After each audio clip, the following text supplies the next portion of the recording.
Hola, buenas noches. Hoy vamos a hacer el discipulado y tenemos como título, vamos a ver si logramos dos títulos, pero uno de ellos es el arrepentimiento y esto es cómo hacer frente al pecado. Lo vamos a relacionar, el arrepentimiento y cómo hacer frente al pecado. Amén. Pero para esto vamos a iniciar con una oración. Amén.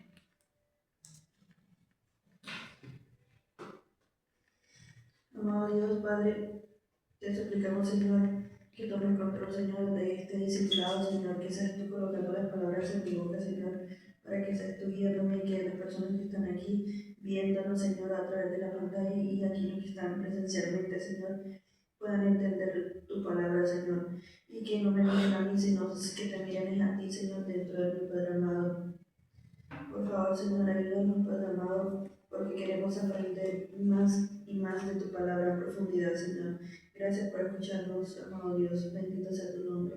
En el nombre de Jesús. Amén. Amén.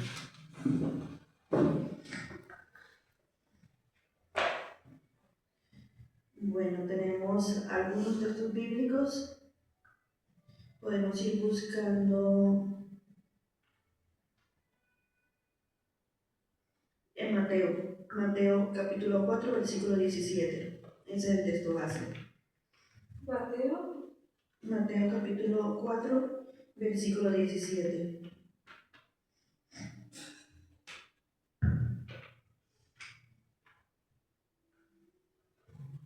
¿Mateo qué?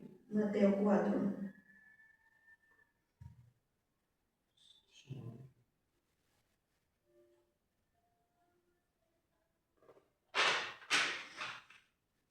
¿Cuál es el tema, por favor? Arrepentimiento. ¿Cómo hacer frente al pecado?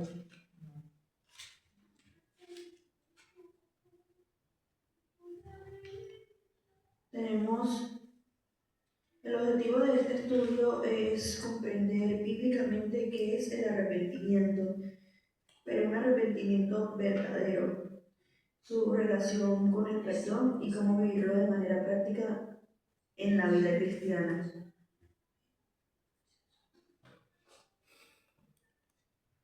Mateo 4, capítulo 4, 4:17. Y lo tenemos. Amén. ¿Quién lo tiene? Me parece que es esto. Quien lo tenga, por favor, que lo pueda leer. Desde entonces comenzó Jesús a predicar y decía: arrepentíos porque el reino de los cielos se ha acercado. ¿Qué podemos entender comúnmente por el arrepentimiento?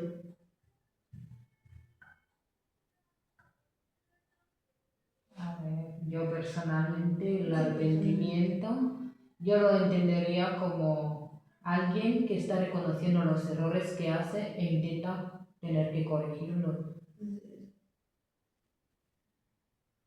Entonces, este arrepentimiento no solamente es sentir la culpa ni la tristeza, este arrepentimiento viene de algo más profundo, viene de que uno cambie desde adentro para poder así demostrar lo que por fuera pues uno quiera demostrar. En el caso del arrepentimiento viene agarrado del pensamiento y las acciones. No solamente puedo estar arrepentido de acción, de pensamiento, sino que también tiene que ser de acción. Es decir, nosotros tenemos que cambiar nuestro pensamiento y también cambiar nuestras acciones.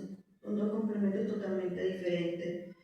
Entonces, al cambiar el pensamiento, lo que hacemos es que nosotros, incluso estuvimos hablando sobre la batalla que está en la mente. Al cambiar ese pensamiento significa de que cada vez que vengan o que cada vez que queramos estar intentando renovar viejos pensamientos de esa vieja criatura, nosotros lo que hacemos es que esos pensamientos o los anulamos o los cambiamos por unos pensamientos, como dice en la palabra, que pensemos en todo lo digno, todo lo justo, en todo lo sabio, en todo lo de buen nombre, en todas esas cosas pensar. Y otro, nosotros debemos cambiar nuestras acciones. Entonces, tenemos que quitar ese egoísmo, ese yoísmo y esa rebelión que tenemos contra Dios y contra todo lo que Dios manda, todo lo que Dios quiere para nosotros. Es decir, de que tenemos para tener esos pensamientos y esas acciones cambiadas, tenemos que hacer tal cual la voluntad de Dios. ¿Y cuál es la voluntad de Dios? De que sigamos sus mandamientos. Amén. Es nuestra responsabilidad de arrepentirnos. De Dios no la es, porque esa responsabilidad ya es íntima. El arrepentirse no es imposición, no se le puede imponer a nadie para que se arrepienta. Y la verdad es que Dios a nosotros nos dio, bueno, Jesucristo padeció en la cruz para que nosotros tuviéramos ese perdón. Y para que nosotros podamos obtener ese perdón, lo que necesitamos cada uno de nosotros es arrepentirnos de verdad. Porque ¿cómo vamos entonces a obtener ese perdón si no nos arrepentimos? Tenemos tres elementos importantes del arrepentimiento. Uno es el arrepentimiento, es cognoscitivo, o sea que es de la mente, significa esto. Esto significa muy sencillamente que hay algo que tiene que ser comprendido. El arrepentimiento envuelve el reconocimiento de nuestro pecado y su horror a los ojos de un Dios santo. Dios quiere que veamos nuestro pecado y que lo comparemos con su santidad. Dios quiere que veamos dónde estamos ante Él. Quiere que le entreguemos nuestra vida en su mano y que dejemos al Espíritu Santo mostrarnos estas cosas, en especial mientras leemos la palabra de Dios.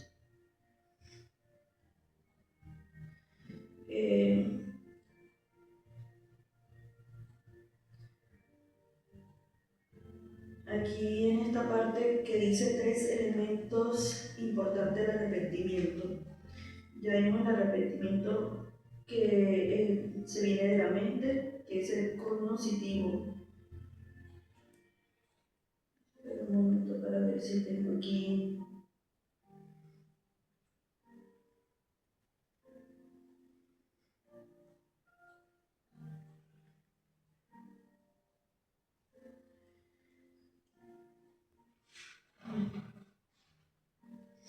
El segundo es el arrepentimiento. El arrepentimiento es emocional. Es decir, de que este arrepentimiento no solamente es de sentirlo como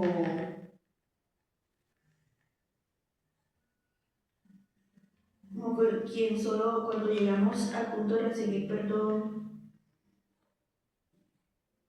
pero por algo que tengamos miedo de que nos pase algo malo en nuestra vida. Entonces, ese no es el tipo de arrepentimiento que Dios quiere para nosotros. El tipo de arrepentimiento es que cuando dice que el arrepentimiento es emocional, es que sea un arrepentimiento que de verdad que lamentamos profundamente, que sea un sentido diferente, como una reacción muy emocional. Amén. El otro es el arrepentimiento, es por voluntad propia. Entonces, como es por voluntad propia, anteriormente les estaba diciendo que no se puede imponer el arrepentimiento. Y voluntad propia es que nosotros tenemos que hacer ese cambio, como dar el primer paso, porque nadie se nos diga nada.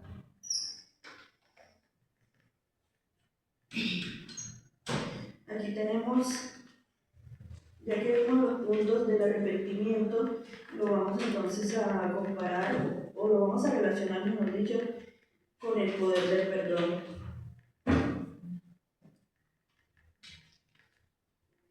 Aquí pues vemos de que el arrepentimiento no se encuentra solo. El arrepentimiento va agarrado como la mano del perdón. Agarrado siempre es del perdón.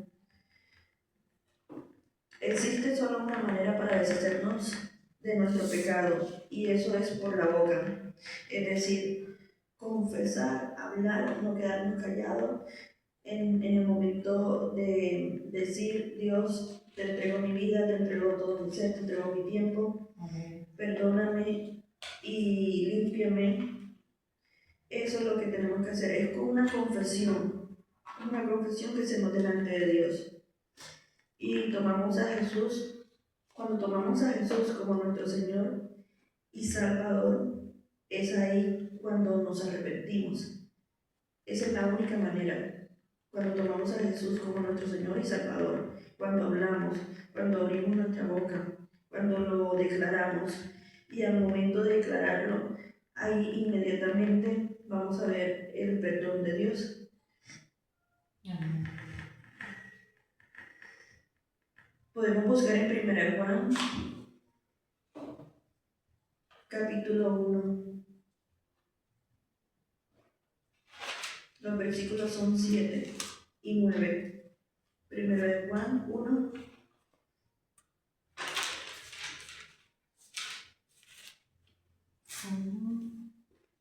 Primera de Juan 1, 7 y 9.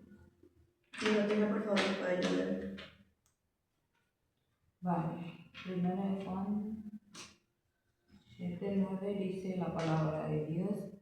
Vino como testigo para dar testimonio de la luz, a fin de que todos creyeran por medio de él.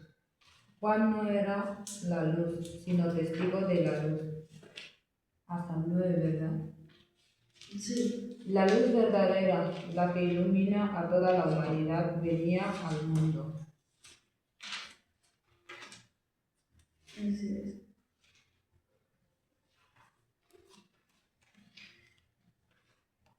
El arrepentimiento. ¿Sabes?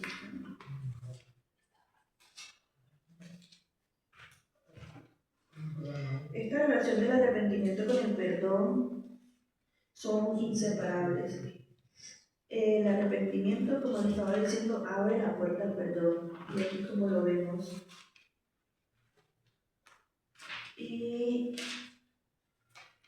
en 1 Juan capítulo 1, versículos 7 y 9, lo que podemos ver aquí es la confesión, la limpieza y la restauración. Amén.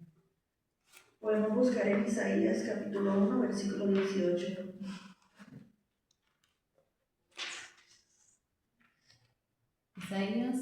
Isaías capítulo 1, versículo 18.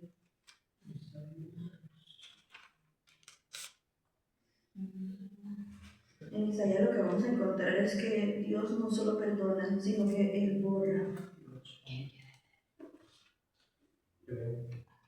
¿El 18 o cuánto? Y tenga Isaías que lo haya encontrado. ¿Dónde está él? ¿Dónde?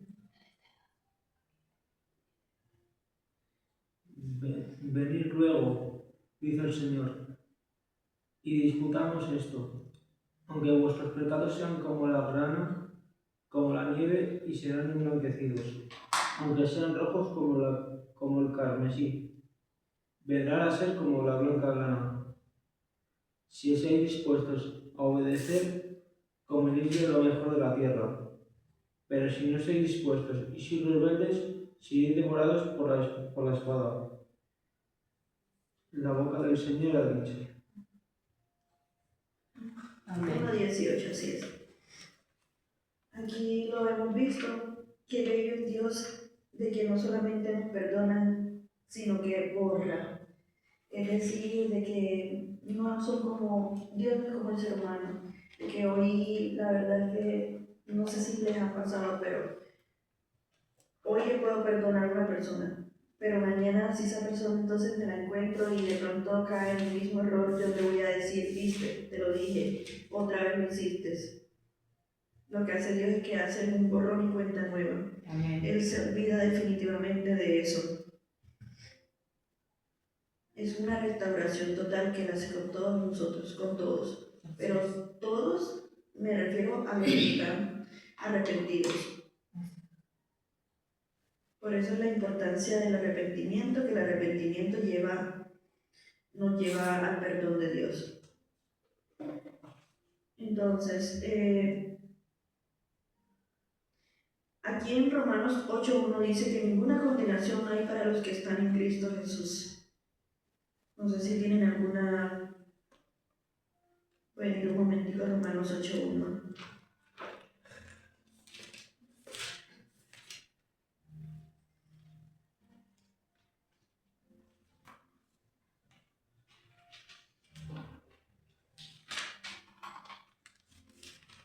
Romanos 8. 8:1. Aquí lo que vamos a ver es que Jesucristo nos da una nueva identidad.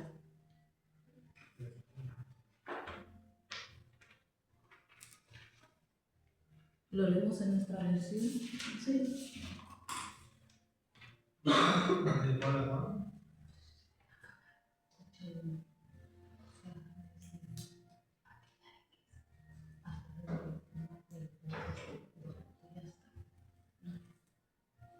Bien. Sí. Ahora pues ninguna condenación hay para los que están en Cristo Jesús, los que no andan conforme a la carne, sino conforme al Espíritu. Amén. Así. Eso es lo que hace. Darnos una nueva identidad. Una nueva criatura nos hace, nos forma un nuevo ser, nos da un nuevo pensamiento.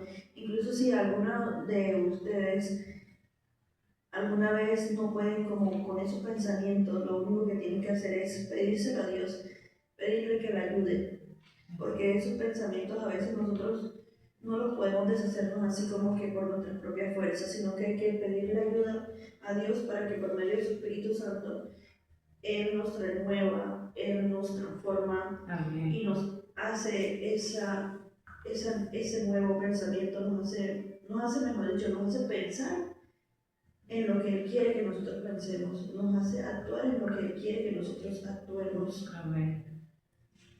Así que no hay ninguna condenación para todo aquel que está en Cristo. Tenemos otro título que viene siendo la sangre de Jesús. ¿Qué hace la sangre de Jesús por nosotros?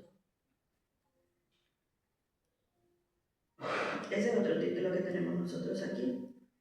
Bueno, por la sangre de Jesús tenemos redención, somos redimidos de la mano y poder del diablo.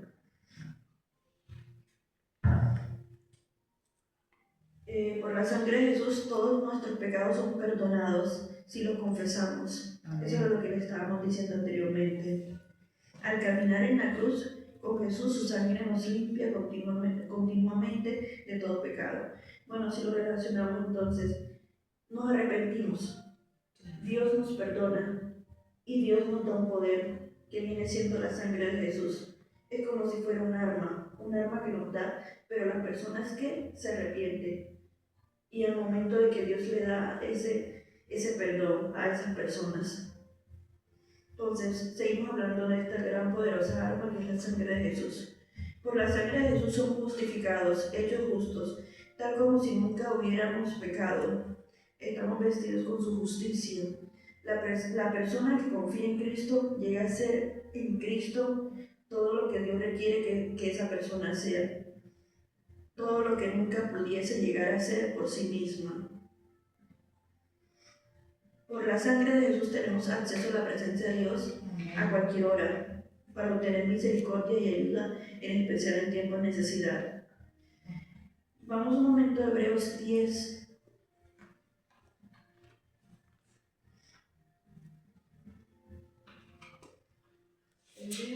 Hebreos 10.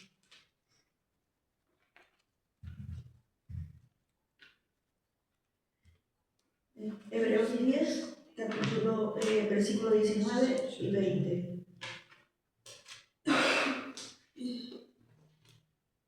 Que por la sangre de Jesús somos santificados, hechos santos y apartados para Dios. Por esta misma sangre nuestra conciencia es limpiada de toda culpabilidad y somos libres en cuerpo, mente y alma y espíritu para servir al Señor Jesús.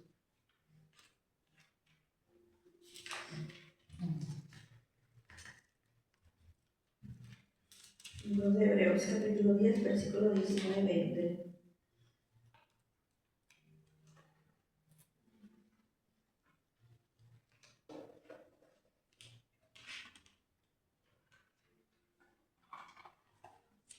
Quien lo tenga, por favor, me puede ayudar.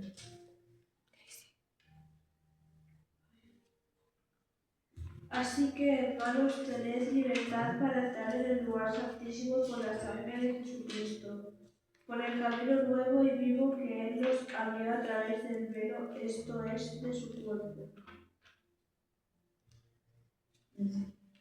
Hasta el 20, sí. Entonces sabemos de que por la sangre de Cristo nosotros actualmente podemos tener misericordia de Dios, pero cosas que anteriormente no se tenían, porque anteriormente lo que utilizaban eran unos sacrificios de animales, porque todas las mañanas solamente el sacerdote era quien podía entrar a ese lugar santísimo, y al hecho de llegar al lugar santísimo una sola persona, no podían entrar las demás personas, era como ese representante, y actualmente ese representante está simbolizado como Jesucristo. Jesucristo es ese sacerdote, Jesucristo es ese sacrificio, ese sacrificio que se hizo. Amén. Pero no se tiene que hacer, ni fue necesario hacerlo todas las mañanas, porque se hizo una sola vez y con esa sola vez ya fue suficiente y es suficiente, porque Él es perfecto, fue el sacrificio perfecto que se hizo.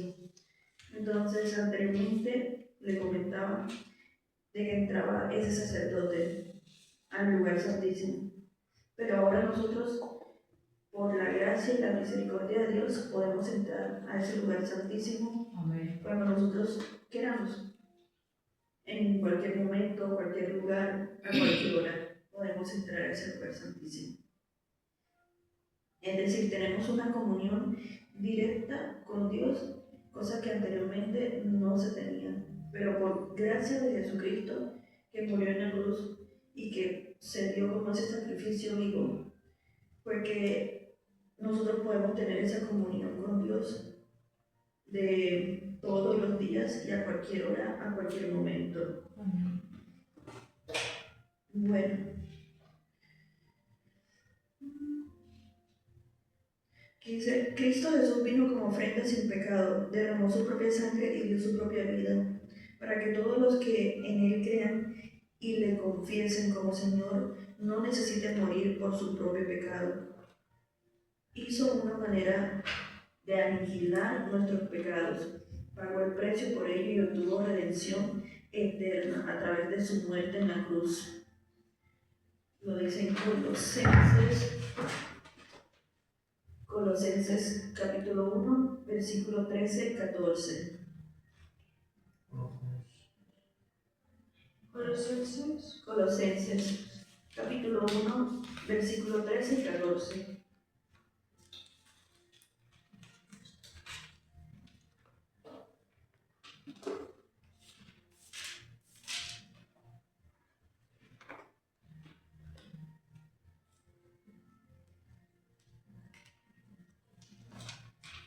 Bueno, este sacrificio se necesitó hacerlo una sola vez porque Dios lo puso por rescate de los hombres.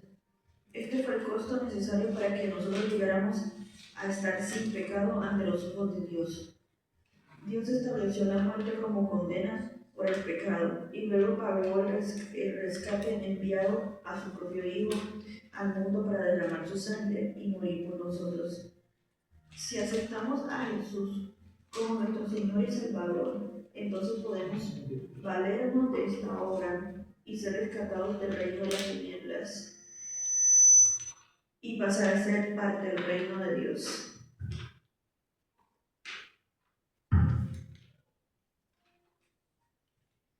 ¿Qué dice Colosenses? Colosenses capítulo 1, versículo 13 y 14.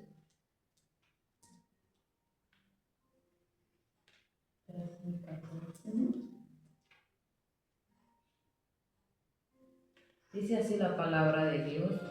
Él nos ha librado del poder de las tinieblas y nos ha trasladado al reino de su amado Hijo, en quien tenemos redención por su sangre, el perdón de pecados.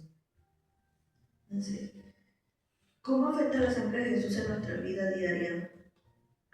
Pues nos da victoria sobre la rebelión.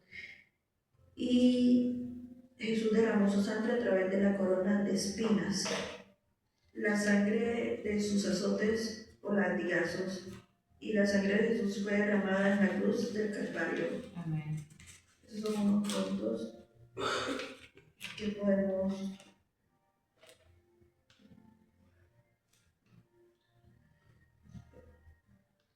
Bueno, Jesús derramó su sangre a través de su corona de espinas. La espina era un símbolo de maldición sobre el pecado, y eso se encuentra en Génesis 3:18. Es más, en el jardín de Edén, antes de que existiera el pecado, la espina no existía. La espina vino a existir fue cuando se produjo el pecado. Ahí fue cuando estuvo la existencia de la espina. Y es por eso que Jesús derramó su sangre a través de la corona de espina. Porque significa la redención, es un símbolo, significa la redención de la maldición del pecado. Llevar en su frente el símbolo de esta maldición, es decir, la corona de espinas. Y de esta manera indicó que llevaba la maldición en sí mismo. Jesucristo lo hizo así. La sangre derramada La sangre que derramaba era el símbolo de la maldición del pecado. Por eso es que tenía el símbolo, por eso es que tenía la corona de espina. Amén. La sangre de sus azotes o latigazos. Esta sangre fue derramada de la espalda de Jesús. Está en Isaías 53:5. Dice que por estas llagas o heridas de los latigazos somos sanados. Entonces, por eso fue necesario que se le dieran esos azotes, porque también es otro simbólico. Esta es una sanidad total para el espíritu, alma, cuerpo, incluso nuestra actitud y relación. La sangre de Jesús fue derramada en la cruz del Calvario, pues los clavos que fueron en las manos y pies de Jesús, que se le sujetaron a la cruz, derramaron sangre que era y es suficientemente poderosa como para salvarnos y redimirnos eternamente del pecado.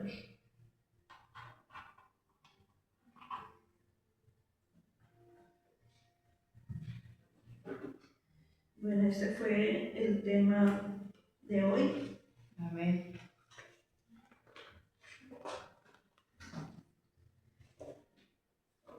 Ya para el próximo tema, si tenemos como título Fe para la Salvación.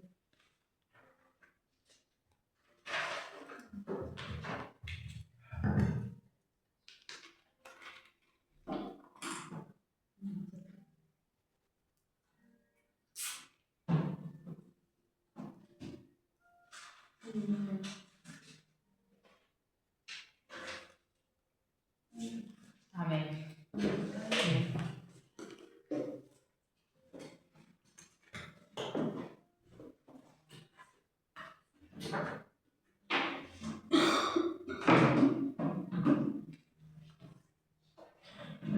Amén.